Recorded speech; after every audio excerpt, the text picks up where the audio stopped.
Welcome back to Meets Wisdom, where we explore ancient wisdom to solve modern problems. Today, we're diving into one of life's greatest challenges, mastering our emotional responses. Have you ever reacted to a situation and immediately regretted it? Or felt consumed by worry about things completely outside your control? You're not alone. The ancient Stoics, philosophers like Seneca, Epictetus, and Marcus Aurelius, develop powerful techniques to navigate life's turbulent waters with calm and clarity. These aren't just philosophical concepts.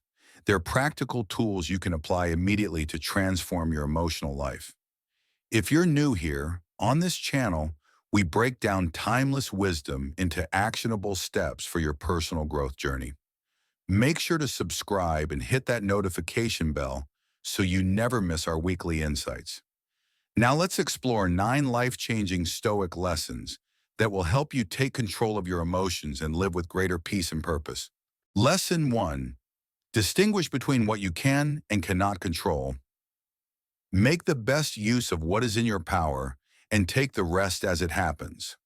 Epictetus. The first and perhaps most foundational Stoic principle is recognizing the difference between what you can control and what you cannot. The Stoics taught that we have complete control over only 3 things: our judgments, our actions, and our reactions. Everything else, other people's behaviors, external events, the weather, traffic, these things happen independently of our wishes. When we waste emotional energy on things outside our control, we surrender our peace of mind needlessly. Instead, focus intensely on what you can influence and practice accepting what you cannot. Try this. The next time you feel frustrated or anxious, pause and ask yourself, is this within my control? If not, practice saying, this is not up to me, and redirect your energy toward what you can change. What areas of your life are you expending emotional energy on things you cannot control? Share in the comments below. I respond to every comment personally. Lesson 2. Create space between stimulus and response. Between stimulus and response, there is a space. In that space is our power to choose our response, attributed to Viktor Frankl, though inspired by Stoic thinking. One of the most powerful Stoic practices is creating a pause between what happens to you and how you respond to it. Many of us react automatically to situations. Someone cuts us off in traffic, and we immediately feel anger rising. A colleague criticizes our work, and we instinctively become defensive. The Stoics taught that by creating even a small space between the event and our response, we gain tremendous power. In that space lives your freedom to choose. Practice this by counting to 10 before responding when emotionally triggered, or taking a deep breath and asking, what would my wisest self do here? As Epictetus said, it's not what happens to you, but how you react to it that matters. Remember, emotional mastery isn't about suppressing emotions. It's about responding to them wisely rather than reacting unconsciously. If this resonates with you, hit that like button. It helps more people discover these powerful ideas. Lesson 3. Practice negative visualization. Begin each day by telling yourself, today I shall be meeting with interference, ingratitude, insolence, disloyalty, ill will, and selfishness. Marcus Aurelius. This might sound pessimistic, but the Stoic practice of negative visualization, premeditatio malorum, is actually about cultivating gratitude and emotional resilience. By regularly contemplating potential challenges or losses, you accomplish 2 things. 1. You prepare yourself emotionally for difficulties, reducing their impact when they occur. 2. You develop deeper appreciation for what you currently have. Try this exercise. Spend 5 minutes imagining losing something you value, your health, relationship, job, or home. Then return to the present moment and feel the genuine gratitude for still having what many take for granted. As Seneca advised, we should love all of our dear ones, but always with the thought that we have no promise that we may keep them forever. Nay, no promise even that we may keep them for long. This practice doesn't make you morbid or negative. Rather, it helps you live with greater presence and appreciation while building emotional resilience for life's inevitable challenges. What are you grateful for right now that you might be taking for granted? Let me know in the comments. Lesson 4. See obstacles as opportunities. The impediment to action advances action. What stands in the way becomes the way. Marcus Aurelius. When facing challenges, most people see only the obstacle. The Stoics train themselves to see the opportunity within every obstacle. Lost your job? Perhaps it's the push you needed to pursue your true calling. Relationship ended? Maybe it's creating space for someone better aligned with your values. Health challenge? It might be teaching you compassion and forcing you to prioritize what truly matters. This doesn't mean pretending difficulties aren't painful.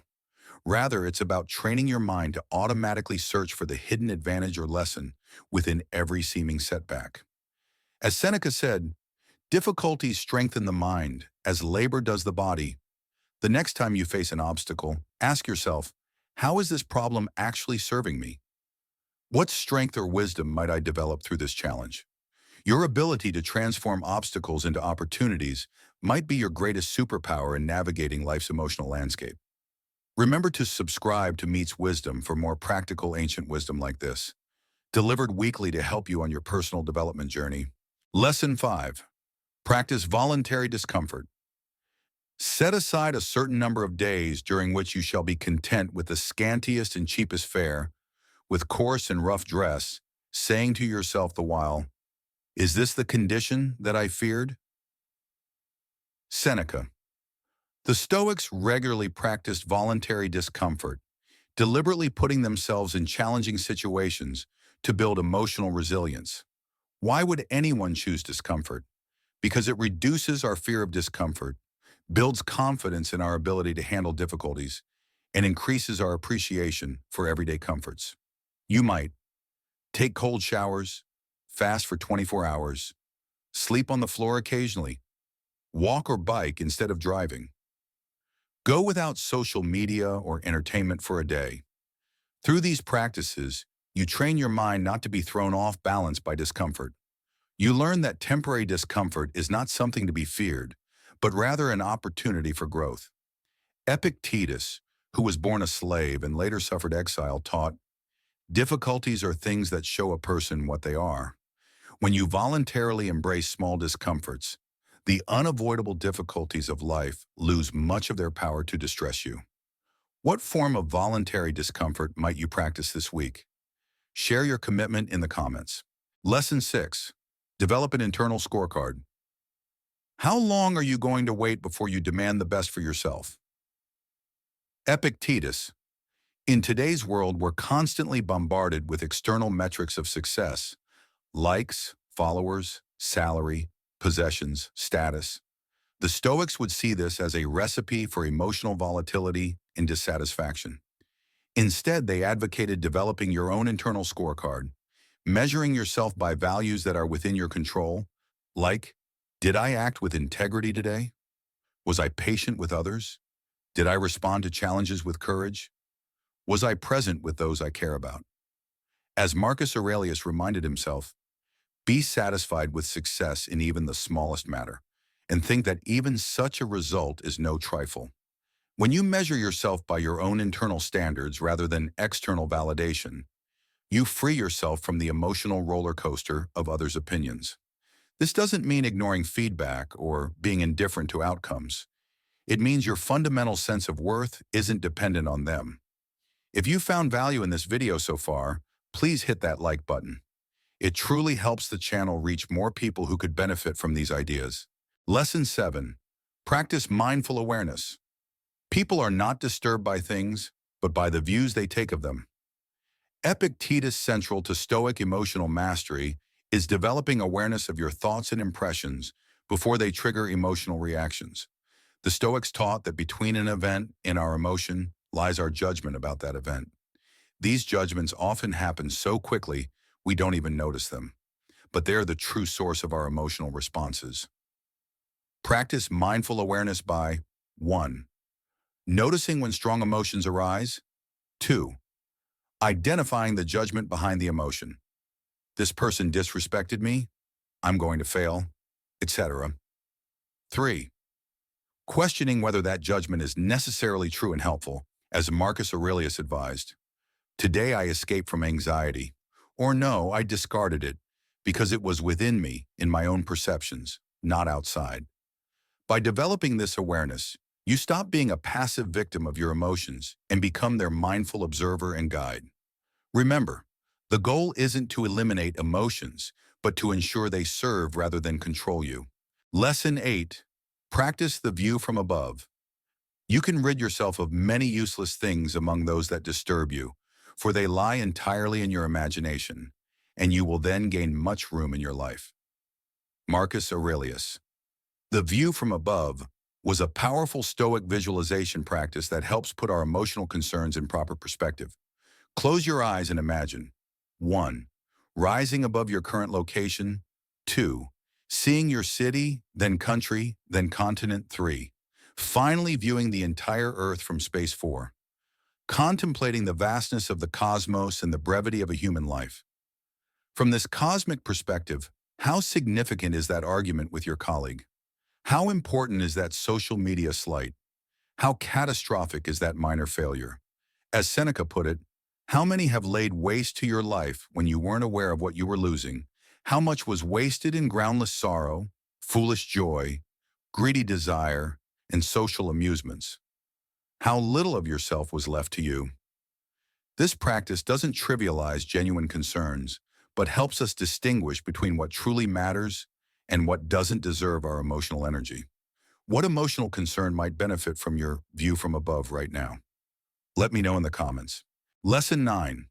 Practice philosophical acceptance. Don't seek for everything to happen as you wish it would, but rather wish that everything happens as it actually will. Then your life will flow well.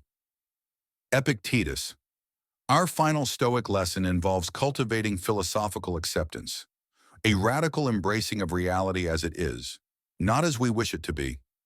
Many of our negative emotions stem from fighting against what has already happened or what is inevitable. We waste emotional energy wishing things were different rather than engaging with what is. This doesn't mean passive resignation. Rather, it means accepting the present moment fully so you can respond effectively rather than react emotionally. As Seneca advised, we are more often frightened than hurt, and we suffer more from imagination than from reality. Practice acceptance by using phrases like, "This is happening. I cannot change the past, only my response to it." This difficulty is part of life's curriculum for me. The Stoics found that accepting life as it comes, with all its joys and sorrows, leads to a profound tranquility that transcends temporary emotional states. Conclusion, there you have it. 9 powerful Stoic practices for mastering your emotional responses. Remember, emotional mastery isn't about suppressing feelings or becoming cold and detached. It's about responding to life's challenges with wisdom rather than reacting unconsciously. These practices aren't just philosophical theories. They're practical tools that have helped countless people navigate life with greater calm, clarity, and purpose for over 2,000 years. Which of these practices resonated most with you? Let me know in the comments below. Also, if you have questions about implementing any of these techniques in your life, drop them in the comments. I read every single one. If you found value in today's video, please subscribe to Meets Wisdom and hit that notification bell. We release new content every week designed to help you live with greater wisdom and purpose. Also, please hit that like button. It helps our channel grow and reach more people who might benefit from these timeless ideas. Until next time, remember this wisdom from Epictetus. It's not what happens to you, but how you respond to it that matters. This is Meets Wisdom, where ancient wisdom meets modern life.